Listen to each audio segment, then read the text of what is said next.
Hey, hello everyone. We'll just wait for 1 or 2 more minutes and then we'll get started.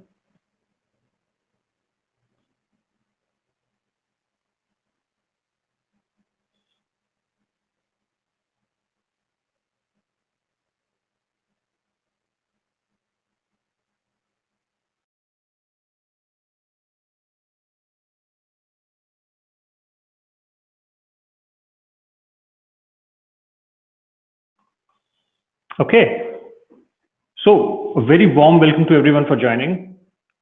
Really excited to have you guys here and for presenting this session.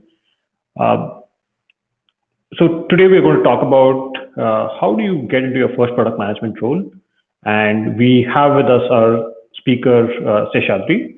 Seshadri will walk us through a brief presentation, but we plan to have the session extremely interactive in nature. So please don't hesitate from sharing your questions via the chat option that you see on your right hand side, and let's keep this completely interactive. We want you to leave the session taking a lot both from the presentation as well as answering all your questions. Before that, I'll just do a very quick 1 minute introduction of Menzi. Menzi is a platform that we're creating, which is a mentoring platform. It will help you connect with experts, senior professionals with ease, and with those mentoring sessions, you can get the right direction in your career. You can work towards achieving your career goals. So it's essentially made to make sure people like you and I are able to reach out, to seniors and to experts, and are able to achieve our aspirations. Right? You can go to mentzy.com, that is mentzy.com, and register yourself. We'll be launching the mobile app in a day or two, and really excited to have you all on the app. Okay, so then we'll get started with the session. I'll just take about 30 seconds to quickly introduce Seshadri. Seshadri is a seasoned product professional. I've personally worked with him in the past. One of the best product minds out there. Currently, he works as an associate director of product management at Razorpay, which is India's leading fintech and payments gateway. And previously, he's worked with esteemed organizations like Make My Trip and Quicker.com. So there's a lot of learning that we can have from Sesh here. And over to you, Sesh. Let's get started.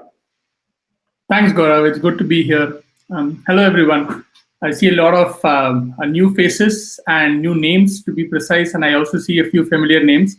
So good to see you all here. And as Gaurav mentioned, I want to keep this fairly interactive. So my plan for the remaining 45 odd minutes here is going to be talking about how to get into your first product management gig. What are the challenges that you might face? How to make your odds a little better in a very, very complicated or difficult process. But I do want to hear from you. So keep your questions coming. I will feel free to stop in between, jump into the questions at relevant slides. I anyway plan to keep about 15 minutes at the end towards the questions, so you can shoot your questions then too. Right. So with that said, let me jump into my slides that I had prepared for today. So I won't be presenting a lot of heavy textual content, but do let me know if there is some place where you want me to delve deeper. I'll be happy to do that. I hope my screen is visible to everyone. I'm going to assume that as a yes and move forward, but do let me know otherwise. It's good to be here and do this session on a Saturday evening. The games just gotten over, so it wasn't a great day of test cricket for all of us, but hopefully brighter times are ahead. A little bit about myself. I currently work as an associate director of product management at Razorpay. Razorpay is one of India's leading fintech companies. We are into the space of helping merchants accept and make payouts. So we make money movement easily for merchants of all sizes across India. So that's the space that we are in. Product management at fintech companies is very similar to product management in a lot of other companies as well. Fundamentally, it all boils down to knowing your user and really trying to understand how to make a difference in their lives.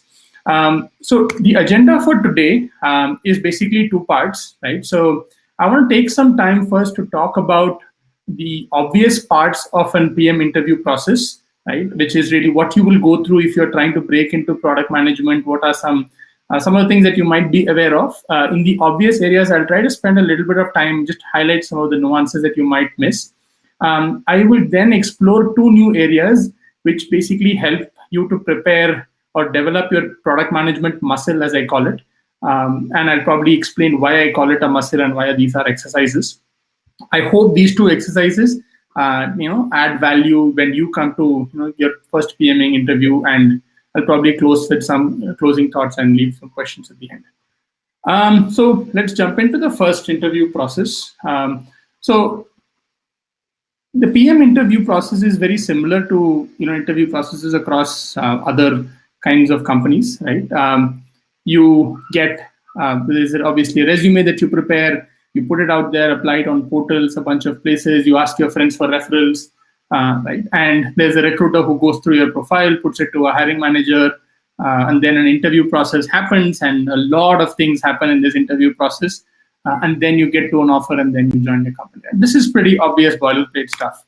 But I just talk about a little bit of how to, emphasize on some of these parts in this process. I'll start with the resume, right?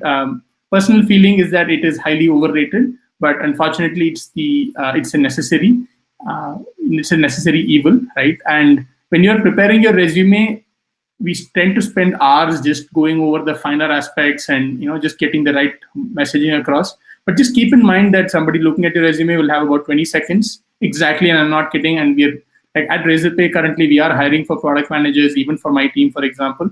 We spend about 20 to 30 seconds, right, just to kind of get a sense, right? Because a resume can be extremely misleading, both positively and negatively for the company as well for the candidate, right? So we tend not to place a lot of emphasis.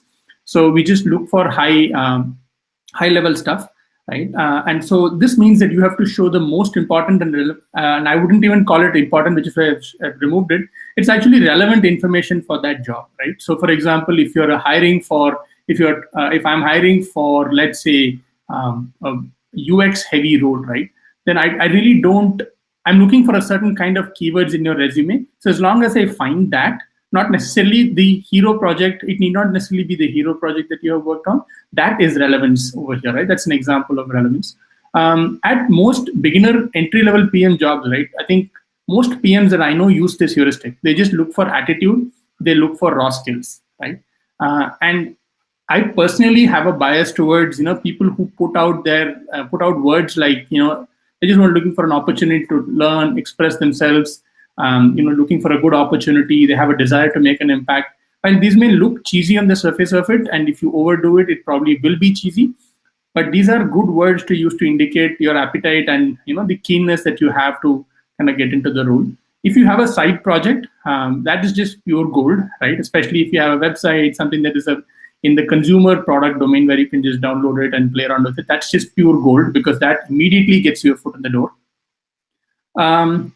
I will also kind of look for the third point, right? Which is, did you adapt your resume or for the job? Are you just simply kind of passing on boilerplate stuff, right? It goes back to the previous point of being relevant. If I see words which are necessary, important for the position that I'm hiring for, those have a higher chances of just making that cut in that 20-second limit that we have. And don't try to please too much in your resume, right? This is also something that most people have written and goes back to the cheesy point as well. So don't try to do that. Raw skills, academic pedigree is not important, right?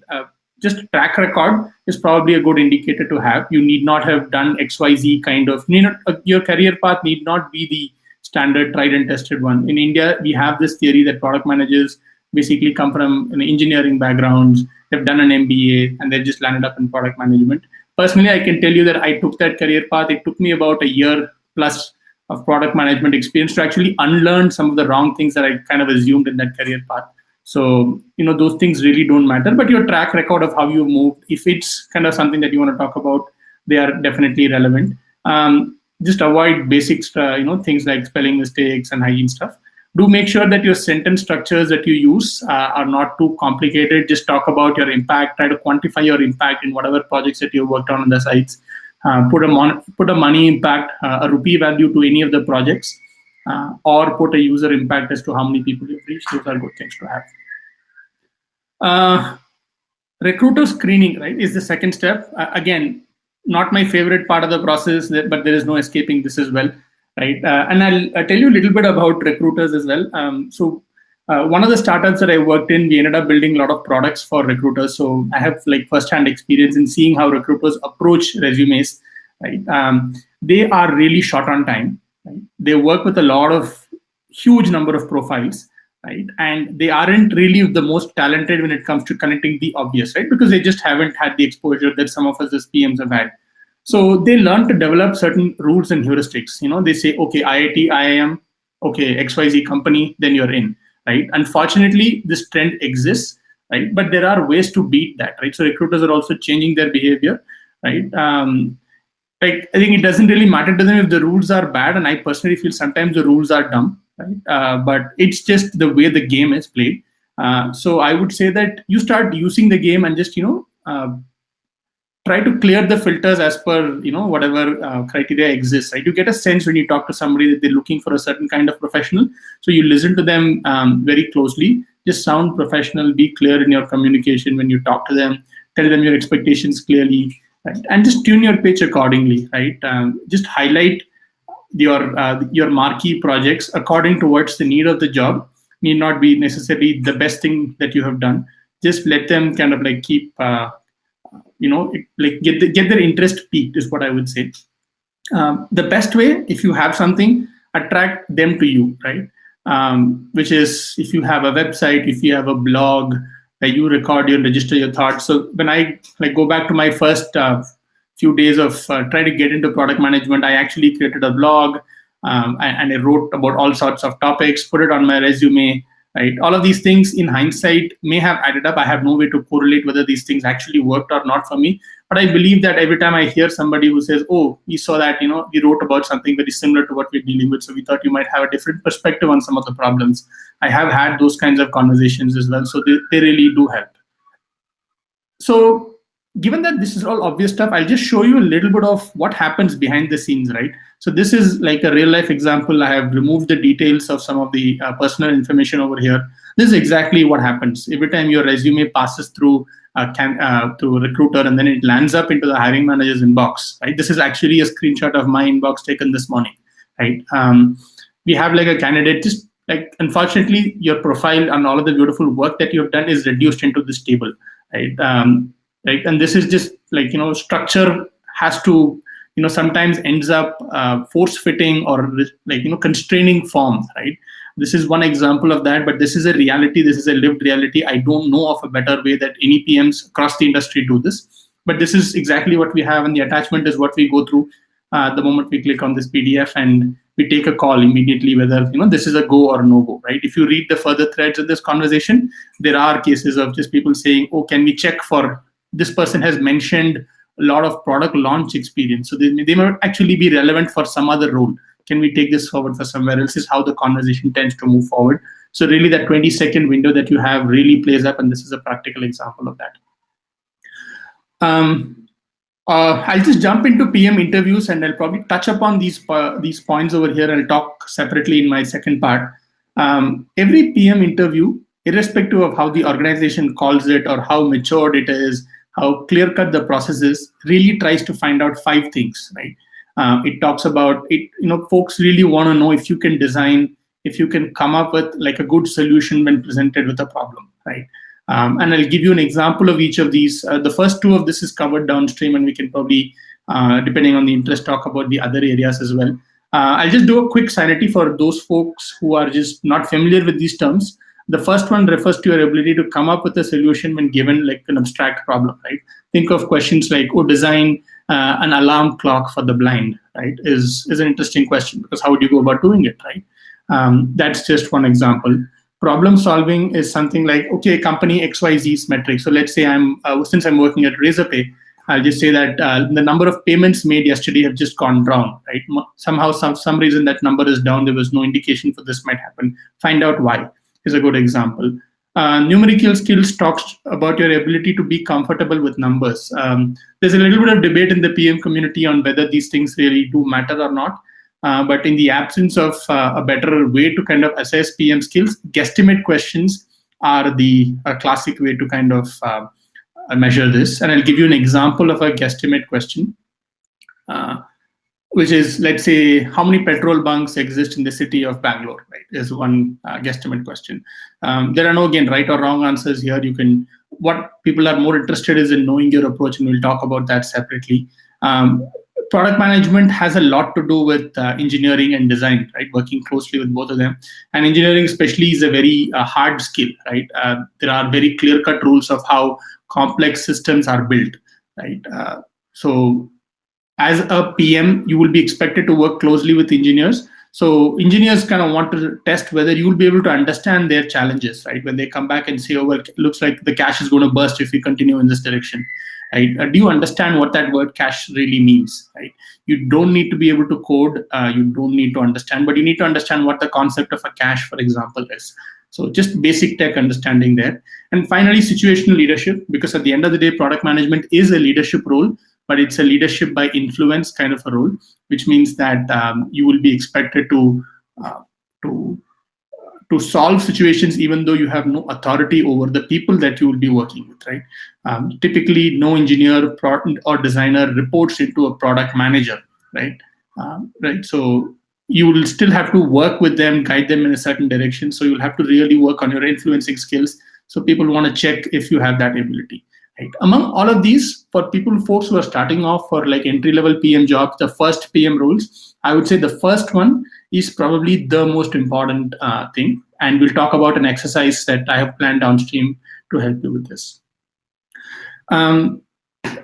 Just a fair call out, I'm going to make some sweeping generalizations about PM interviews. These may not be the reality in like every example, but I do believe that some of these things do exist in the world. And the reason for me putting it out here today is that I hope in your practical experiences of just going about doing interviewing, you probably will at some point empathize with some of these, right? And just to kind of prepare you for what's ahead. PM interviews are not fair, right? So there is just no denying that. Actually, interviews are not fair, and PM interviews are specifically not fair. They are a process where some win over the others. And so it's a process where you don't get to express everything that's on your mind, but you still have to go ahead with the process.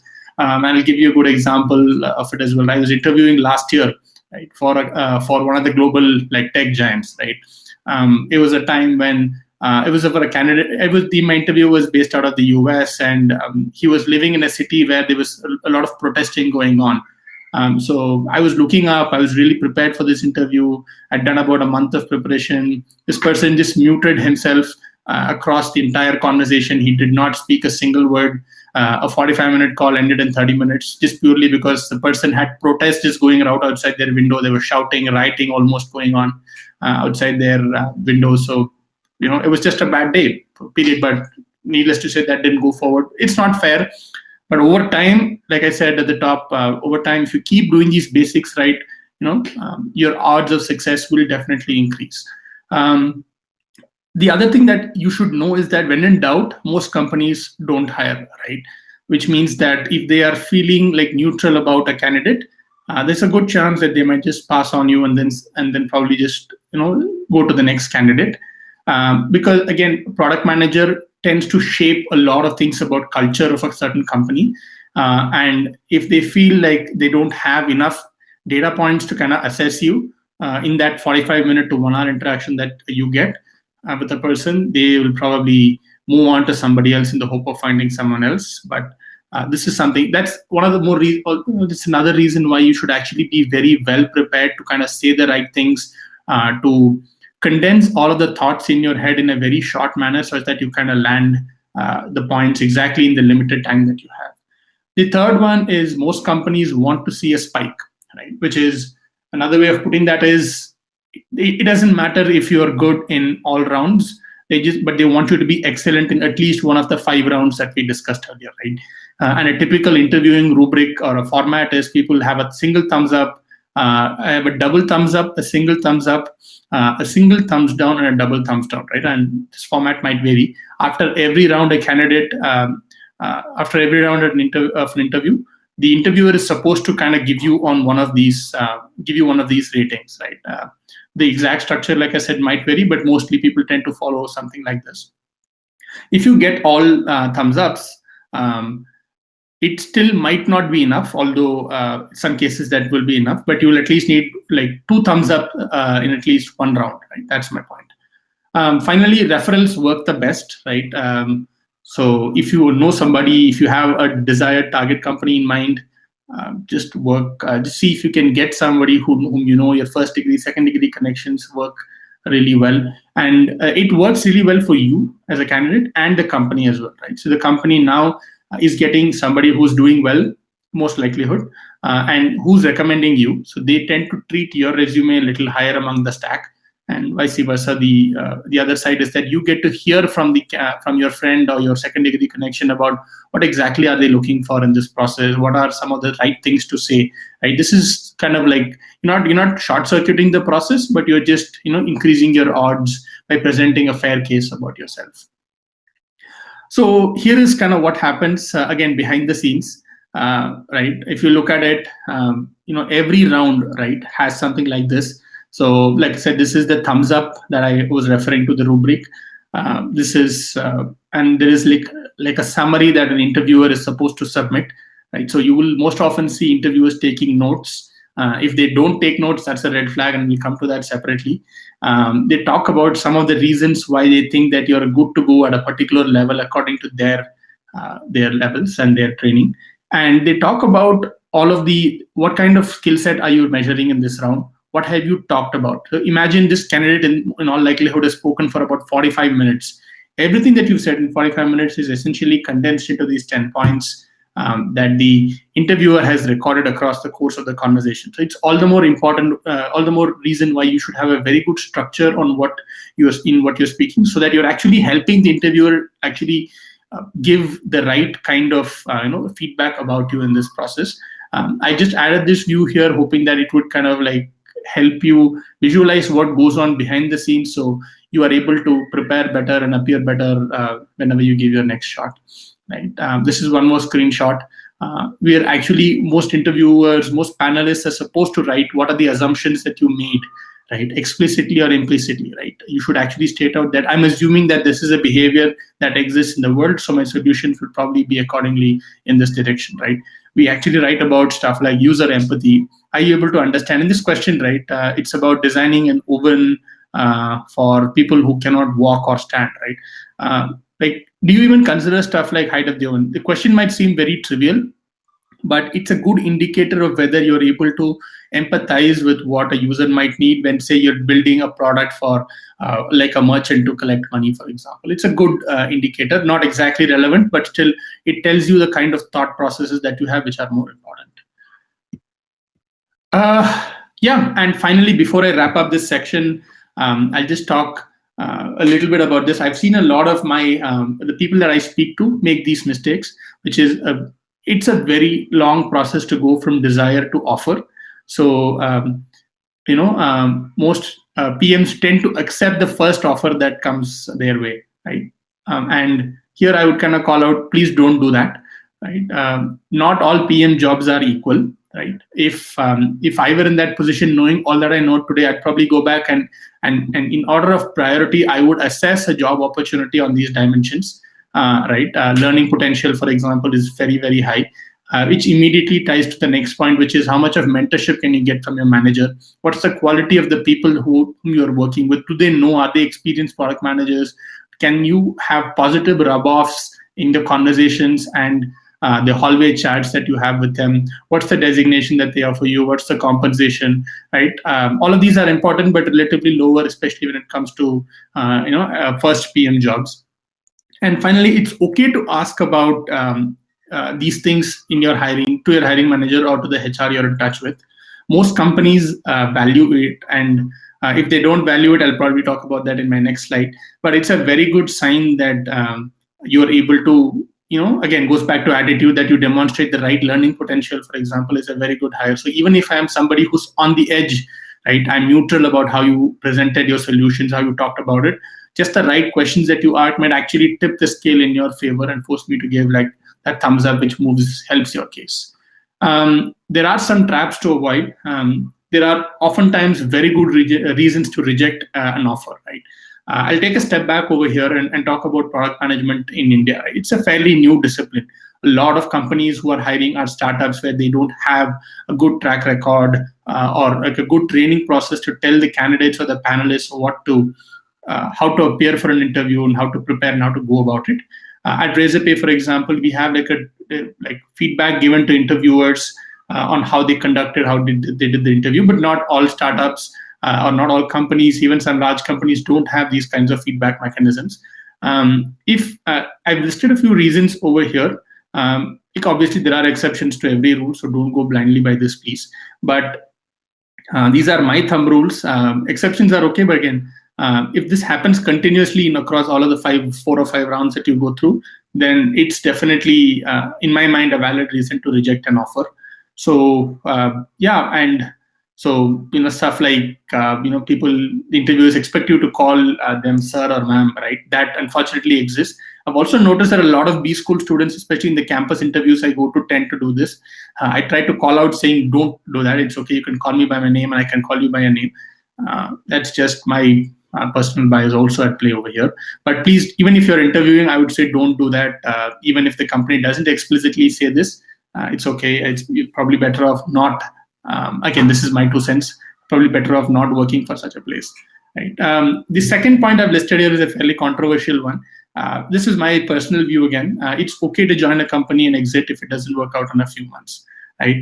Especially when you're starting off in your product role, no matter how many of these sessions that you hear and talk about, there are things that you see through your own eyes, which probably are not something that you are comfortable with, right?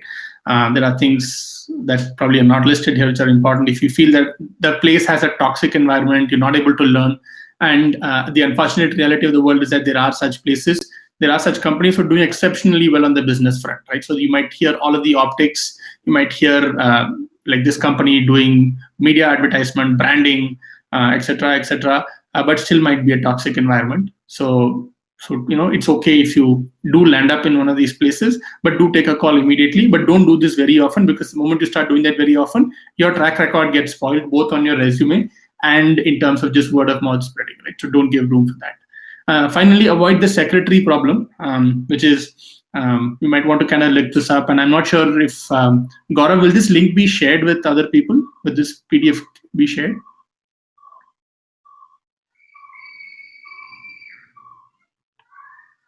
Gaurav, I'm not sure if he's able to hear me.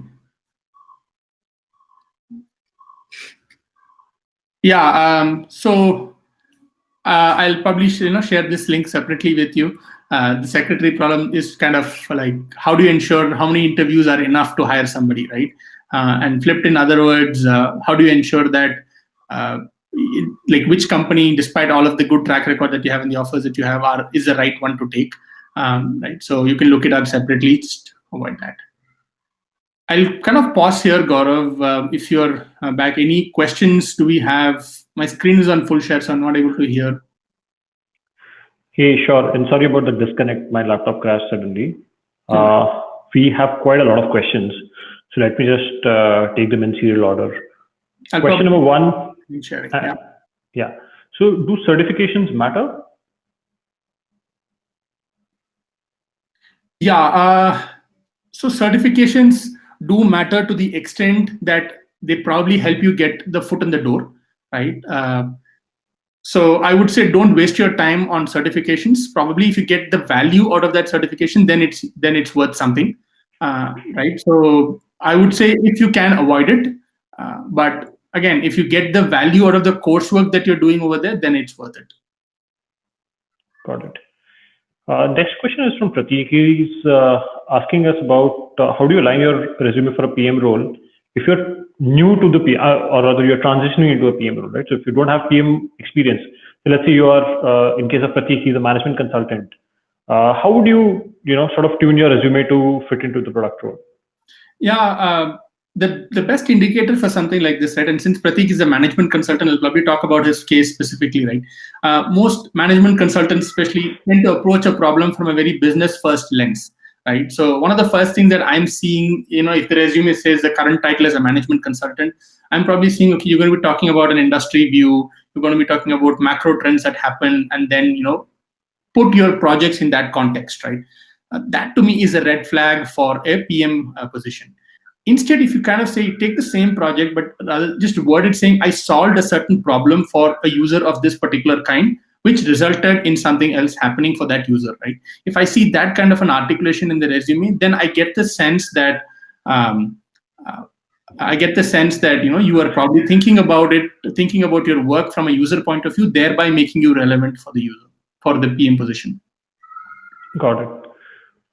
Next question is the domain knowledge that important? Or, if let's say someone's not from the payments domain and they're applying for EasyPay, what would the weightage of the domain knowledge itself? The honest answer is that it really depends on the company and what they're looking for. Right. At Razorpay, I can tell you that we don't hire for somebody with a finance or a fintech experience as a background. So a classic example is me. I had no fintech experience, but we hire for raw skills and raw talent. That said, do such companies exist? They do. So my answer to that question to Mohana would probably be just find out if that's a requirement for this position from your interviewer. And then if you're starting off and trying to get into product management, well, there's nothing that you can do about it, right? So you're better off probably trying somewhere else where that's not an explicit requirement. Got it. The next question is with respect to difference in the job levels and the roles of a product analyst versus a PM. Cool. So the way I see it, right, the job of a product manager is to identify what's the right problem to solve, and how should it be solved, and how soon, or guide the project towards an execution track, right? So that's like the hands-on definition, or at least one worldview that I have about what a PM does. A product analyst is very helpful in this journey for the first part of what I said, which is they are excellent at identifying like rich insights based on data to say XYZ might be a problem because I'm seeing a certain metric that corroborates this. Right? This is maybe the definition of a data analyst or a business analyst role. A product analyst just goes one step further, which is to come up with a list of possible solutions, right? And then it need not be the final solution, right? That might get picked up or executed, but it could be, they could end with one of the, a few solutions. And I've seen examples of good product analysts actually transition over to PMing, to product management, because they already understand half of the process. They probably just need to kind of pick the other half of the process and move forward. Yeah. Hope that answered your question. The next one is a very interesting one. So and it comes from a software engineer. So Harshit is asking if you're building tech that does, let's say, business analysis, right? And you understand the tech side of it, the scale side of it, and so on. What would you choose, right? I mean, what should one choose? Should they choose to go into a product role? Should they choose to go into a product analysis role? Certainly a very pertinent problem for a lot of people, right? I mean, honest answer is, again, it's an individual choice, right? Given what the role does, you probably, Harshit, have a sense of what life might be like for these two positions. But I'd kind of put it to you this way, right? If your eventual goal, let's take, I would suggest to have like a 5-year view of your career or a 7-year view of your career. Where do you want to go to? If you have the desire to get to a product management role, I would say just jump right in and give this a shot. Give a product management role a shot, right? That would help you move forward. Calibrate it to reality. If you're not able to land PM roles, then I would say, it's a product analyst role is a great place to start. It builds credibility. It gives you real exposure. You probably have more rub-offs with PMs and move forward. And as somebody who worked on like fairly heavy tech, I was a full stack .NET engineer and had no idea about what a product manager does. But for the first PM that I worked with, really kind of shaped my thoughts and my thinking. Right, I kind of looked at his role and said, that's what I want to do. Right, it sits at the combination of all of the things that I care about.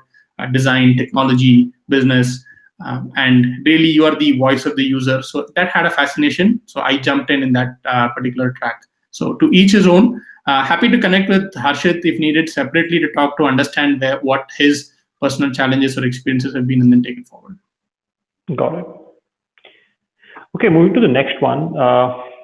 Is technical expertise really required to move into a product role? No. Clear-cut answer. This is again like a little bit, I think the controversy on this in the PM community, I believe, has settled down a little bit over the last few years. But my clear, unambiguous answer is that you don't need to have technical expertise. That said, do you need to have technical working knowledge? Absolutely. Can that working knowledge be gained? Absolutely. It's like almost anything else. You can just, like I'm going to be talking about downstream, it's a muscle. You just have to work on specific areas that you need to know and move forward and work with it. Right, so, okay, a couple of quick questions before we move on to the second part of the session. Apoor is asking, cold emailing works for getting a job in product management or for any job role for that matter? It really works. So one of the things that I suggest to new people trying to break into product management is look at startups which just raised some round of funding in their series A, B, C levels. Right? Look at what they do. Just Google them, go to their website, see what they're trying to build. If you really do like them, most of these founders are also looking for hungry, energetic, product managers with good attitude. So, like, just buy, buy a LinkedIn in-mail kind of a plan if needed, or send them a connection on LinkedIn and then start sending them messages. But don't hard sell, right? Explain why you would add value to whatever is it that they're trying to do based on what you understand, right? Just take the approach of adding value to their journey, and you would probably see a lot more responses if you choose your words accordingly. Take it like that. Got it. We have quite a few more questions coming in, but I'll just take one before you jump onto the next part of the slide, and then we can come back to the remaining. Vikrant has a question. If you're already at a managerial level, how do you cut into product management? Vikrant, so at a managerial level, right? So that's totally, are you trying to understand if this is something that you are worried that you might take a step back in your career in terms of the designation optics? Is that what you are worried about? Or I probably didn't get a good sense of that. Happy to kind of like continue this separately if needed. But based on what I understand, I would say if you are able to like put user first again, and be confident in your ability to be consistent in your way of thinking that I'll talk about what's right for the user repeatedly, then it doesn't really matter if you're at a manager level. In fact, it's an advantage, I would say, because you understand the softer aspects when it comes to leading initiatives. So it's probably a plus from that perspective. Yeah, that's an interesting one. Okay, we'll continue on the remaining part of the slide deck and come back to the questions towards the end. Sure. Yeah. I'll jump in. Sorry, your deck is not shared. Yep, I'm just re-enabling share.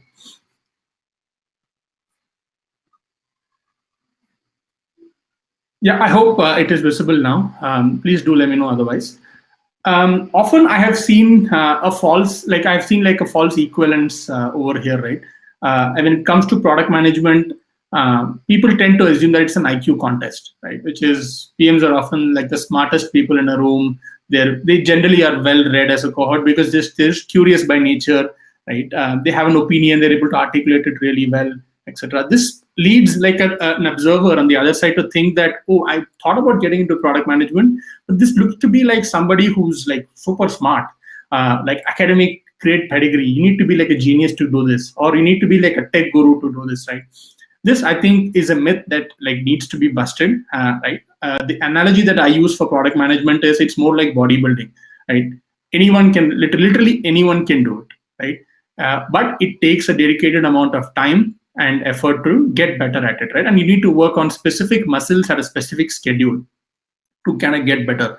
And that's really the analogy that I try to use, or whenever I talk to somebody who's looking to start off, I just try to kind of say, these are the 5 things, and then going back to the 5 topics and skills that are tested.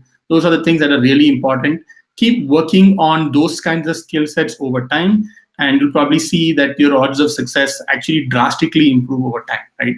In this second part of my session, what I want to do is to actually pick 2 areas And I'll probably do a quick overview of what could be, well, since we're talking about bodybuilding, I thought the exercise metaphor could be a very good one. So I'll talk about what you can do to kind of improve your odds and keep doing something regularly, right? The first exercise that I'd recommend, or I'd suggest for people is getting better at the product design muscle, right? That basically refers to your ability to come up with solutions for different kinds of situations. Example, you've probably seen a lot of, for those of you in the call right now who've done some interviews, I'm sure probably one of the first rounds in an interview process is probably this question, right? Or something like this, which is, how will you improve WhatsApp? Or how will you improve Google Maps, YouTube? These are very good examples, products that all of us use on a daily basis. Most of us use, and we have a perspective, we have our likes, dislikes, right?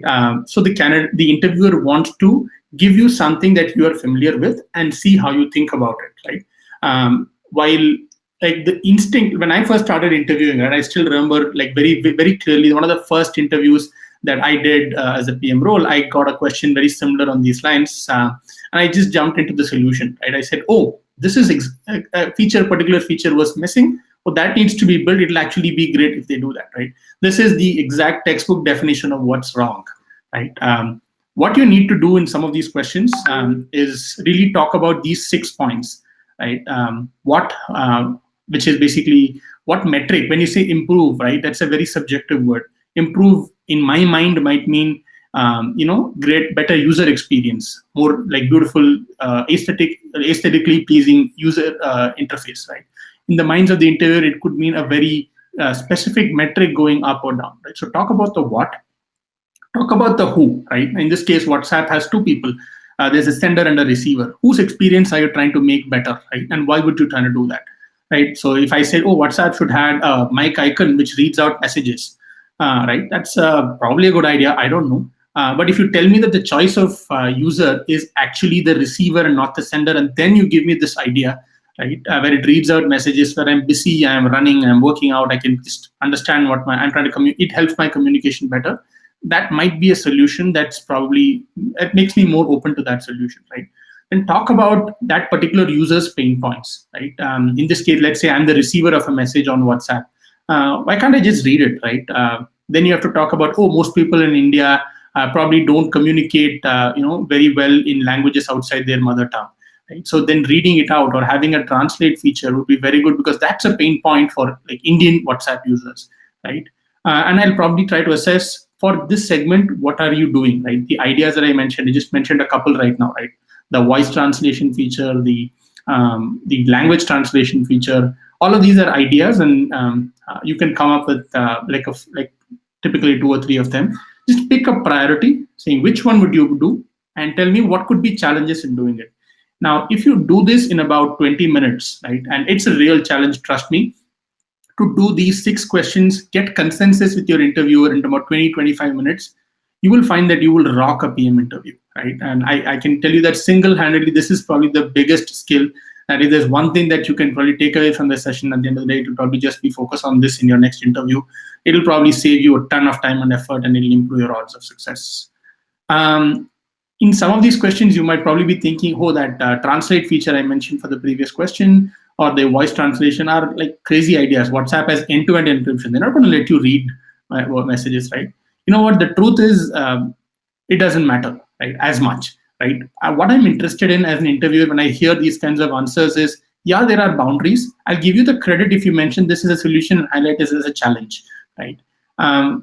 Structure does, right? Just that six questions format, going it in this particular order, as I've mentioned here, really matters, right? It doesn't, if you kind of tell me, and the order matters because, for example, I'm just switching slides here to say, if your idea was in this case translation, and then you chose to pick the user segment of a receiver, like I just did in our conversation, right? And this, that's a red flag, right? I'm just going to say, you know what? You just picked some random idea out of thin air, and you said this is, and you chose the user segment according to what idea that you had. Right? That's not happening. That's a very poor way of designing it. So the order really matters. The speed of the interview matters, right? And this is based on my anecdotal experience. I've been giving PM interviews for I've been a PM for 7 years, so interviewing for a little more than that. I have never been rejected or rejected somebody if I've gotten to two of these questions in about a 45-50 minute duration, right? It's just you're in, right? So make sure you practice so hard, and I'll probably suggest some tips at the end for where you can practice. Just work on that, and if you're stuck, just make an assumption and move on, right? It's fine. Just talk about your assumptions, like I've mentioned at the starting of the answer. State your assumptions. Even in the course of the interview, if you are stuck, just talk about, you feel like, hey, this is a choice that it makes, and it could be just justified based on your first-hand experiences. What matters more is that if you're not able to get out of your own trap of ideas, that's again a problem for me as an interviewer, right? So don't get stuck, and stick to this structure, answer these questions, state your assumptions at the start, check in with your interview often, and you should be good in this, right? So practice till you get to the point where you can do two of these in 45 minutes, right? This is my template. This is something that I have kind of hashed out or iterated over time. This need not work for everybody. There are better frameworks out there. There are more popular ones. I think Lois Lynn puts out something called the Circles framework. I would say, like, practice with all of these, right? But do not stick to a framework when you come to like an actual interview. Again, a very easy way that you have actually doctored something like this, right? You've over-prepared. Your over-preparedness, for example, can be found out if you just stick blindly to a structure. As an interviewer, I can just throw you off with like some random question which breaks you off your structure, right? It just leads to unnecessary bad perception. So use these as like something that you can fall back on if you're stuck, but do not stick to it like blindly. I'll probably, if you're sharing this deck across, you can take a look at this separately. The second exercise that I kind of want to let you folks know and hope that you get to practice this is just get better at problem solving, right? I'll tell you why this is important. Most PMs that who end up getting their first PM jobs tend to do very tactical jobs that are very tactical in nature, which is that they get to figure out why a metric, for example, suddenly dropped or suddenly increased, right? So classic example is this: Google searches across the world, right, have suddenly dropped, right? Let's say you're a product manager at Google search and you come to office one day and you realize this metric has dropped. How will you find out what happened, right? Just imagine the complexity of this problem. Like, I don't know, God knows how many million searches happen per minute, right, in the world. So you are really looking for a needle in a haystack, right? Now, what I'm interested in these things, again, like with the previous one, the actual answer does not matter. Your structure does. How do you break this down? How do you really focus on, the approach really matters, right? So build your own framework for something like this, right? I've listed mine separately on the next slide, but this is like a breadth and a depth problem, right? Which is that I'm interested in knowing whether you're looking at the marketing angle, for example, or like technical issue angle. But I'm also interested in knowing what in marketing are you looking for, right? Because marketing is not just one word, right? There are several components of it. Tech layer, for example, isn't just a tech layer, right? Technology is like a really, it is multi-stacked. I'm interested in knowing the depth over there. So talk about the breadth. Establish a contact or rapport with your interviewer such that they're able to give you the directions, what they're thinking about on that particular day. If they say, let's focus on the tech area, right? Then just go deeper over there. And the depth part comes in once you have that particular insight, right? And if you're stuck, which also tends to happen, no shame, ask for help, right? If I'm an interviewer recording notes for something like this, I'm just going to say, okay, I gave this candidate one hint. Okay, I gave this candidate two hints, right? That's fine. But the third hint, I'll probably be saying, you know what, maybe I'm just helping this person out right now, right? So it's okay to ask for help if you're really stuck. But again, if you don't land with an answer in about 45 minutes or whatever time that you've been given, that's a bigger red flag. So take the liberty of asking for a help and move on. Again, this has happened to me, again, based on personal experience. There have been cases where I didn't actually find the exact answer, right? And when my interviews that I have taken, for example, I have also accepted or given a thumbs up to a candidate who's not found out the exact answer, right? Because the exact answer does not matter. It just matters whether you're able to break down like a fairly complex problem into pieces, which is probably what a PM does day in and day out. This is my kind of like framework and something that I had prepared over the years. just clarify the question. So if Facebook searches, if Google searches, for example, is the question that we're dealing with, I'd probably want to know if it's in Europe, Asia, it's a global product, is it desktop, is it mobile, what category, is it enterprise searches or consumer searches, because Google is again like a huge thing. Is it a seasonal thing, right? It's fair to assume that on New Year's Eve, for example, nobody is going to be doing a Google search then. They're all probably going to be on WhatsApp sending Happy New Year's to each other if India is your market, or if some other countries have this behavior as well. Right? So just check for these kinds of things. Ask for sudden or gradual. And I don't want to kind of read the structure right now. You can probably take a look at it offline. But if you kind of set your question up like this, right, in the first 5 minutes, right, then we've pretty much established a very good rapport. Then I'm just kind of like focusing on, this is my structure. I look for internal reasons. I look for external reasons. I look for user behavior changes. You might find that based on the specific nuance in the question that's given to you, a different framework might work. Like I said, again, with all frameworks, they tend to help you. They also tend to hurt you. Right? So don't stick to them blindly, but use them as like a fallback if needed.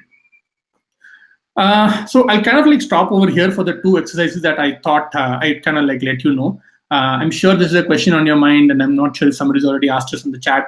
Is practice is really critical for all of these. I have personally, for example, benefited by doing mock interviews from people around the world.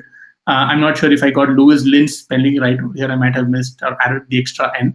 But he's the author of a very famous book as well. So there are two famous books. I probably didn't have time to add them here. Cracking the PM Interview is like a Bible. I would suggest that if you're trying to get there, please read that book like page to page.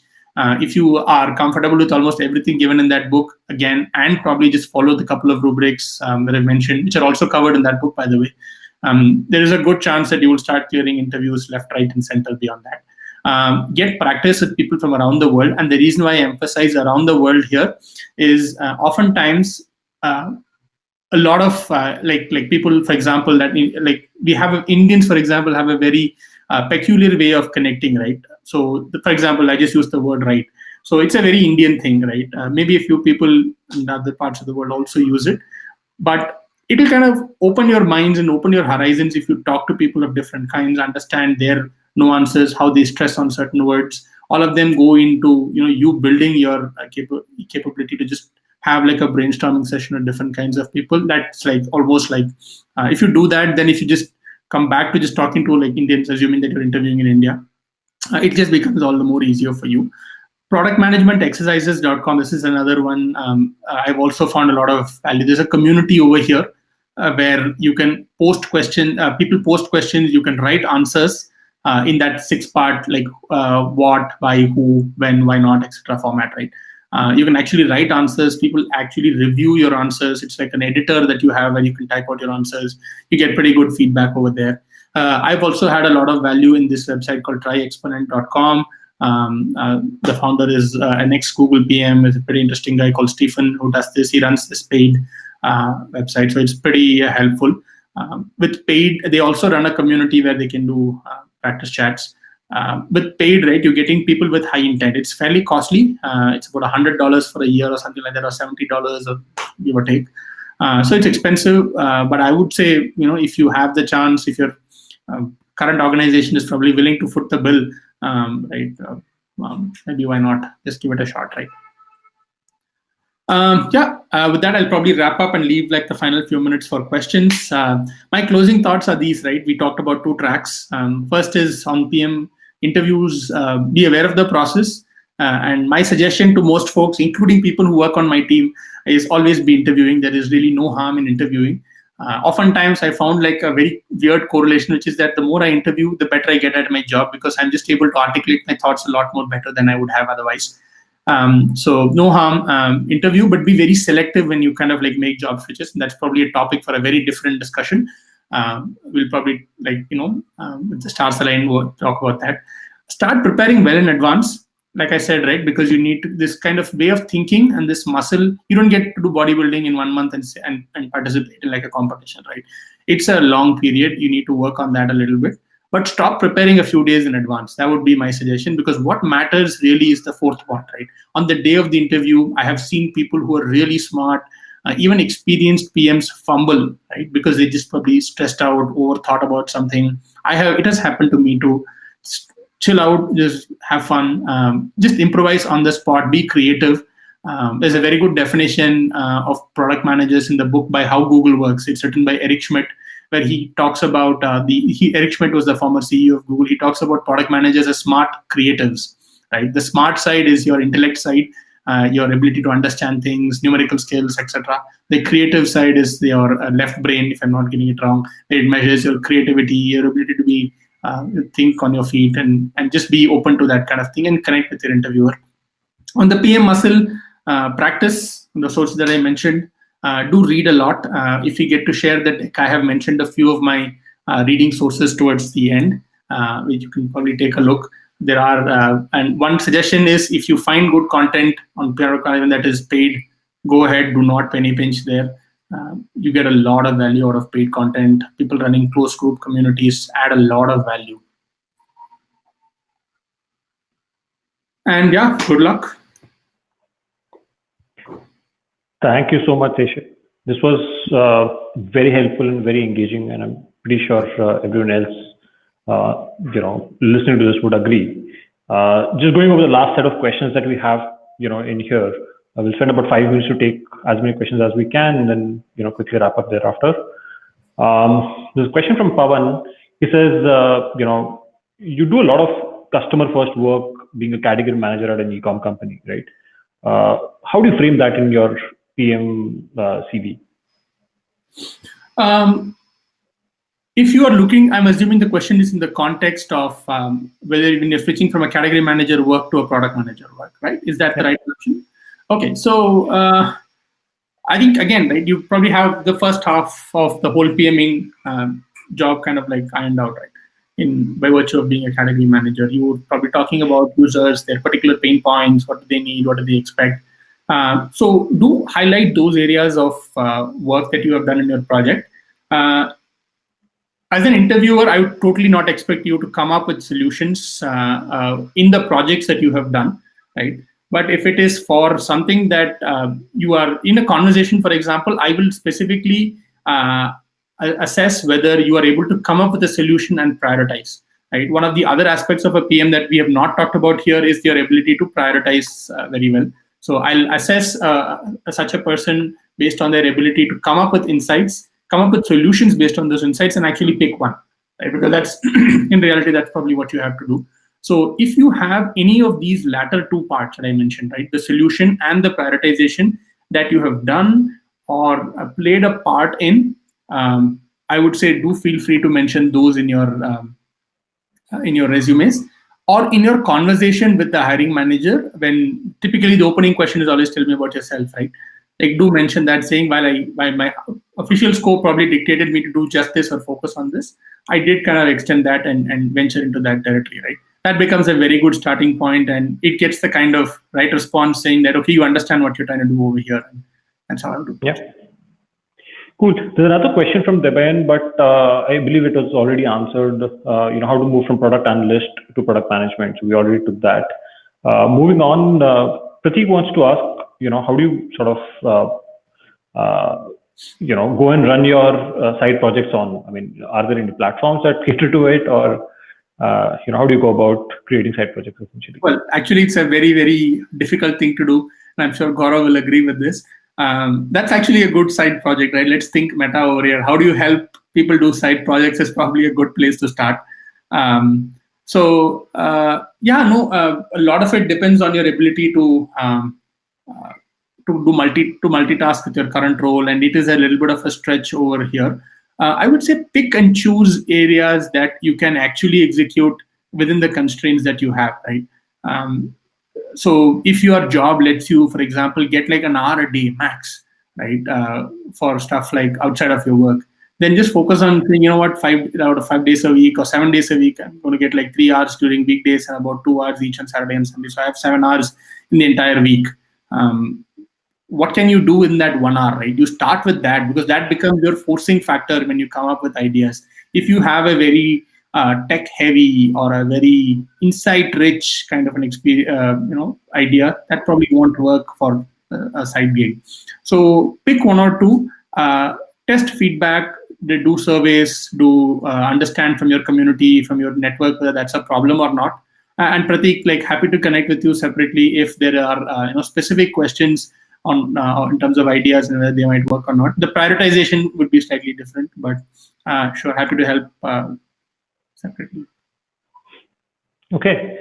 So last question: how does one know if the PM role is the right role for me?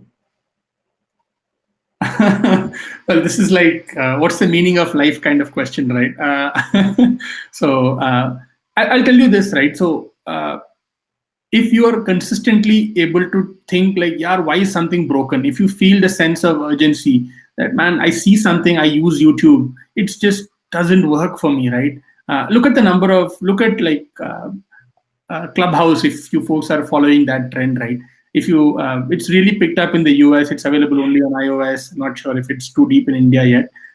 They actually just took a part of YouTube, which is the interviews part of YouTube, and said, you know what, for interviews, really, you don't need all of this thing that YouTube forces you to do, right? Which is have rich video, right? Good presentable face and a video setup. You want to hear good content, and they actually spun out a fork like that and they did something like an interesting product on that front. If you feel that you are somebody who feels like, this little bit can be made much better if there is focus on it. If you kind of think about yourself as somebody who keeps going to that line of thought, then to me, that's like, you're in the wrong job then, right? You should become a PM immediately. Great. Hope that answered your questions. Thanks a lot, Sesh. Very insightful session. I already see a bunch of comments of people calling out the same. Really appreciate you taking out the time from your extremely busy schedule. I know for a fact that Sesh has some business to attend today as well, and he still made the time for this. So thanks a lot. Really appreciate it. And thanks everyone for being such a great audience and asking such very insightful questions. Really thought-provoking questions there. We'll be sharing a recording of this session and the presentation as well post the session. And please, feel free to reach out to us if you have any other questions. We'll be able to help you out. And lastly, but not the least, do take out the time to sign up for Menzi. Check out the website, understand what it is. I'm pretty sure a lot of you are going to have many more such questions. And some of those answers could be much more personalized based on your context if you're talking to a mentor one-to-one. That's what Menzi is all about. So yeah, do give it a try. Thanks everyone. It was fun doing this, and I hope you crack your interview next time you get to do it. Awesome. Thanks so much, everyone. Have a great weekend. Bye. Bye.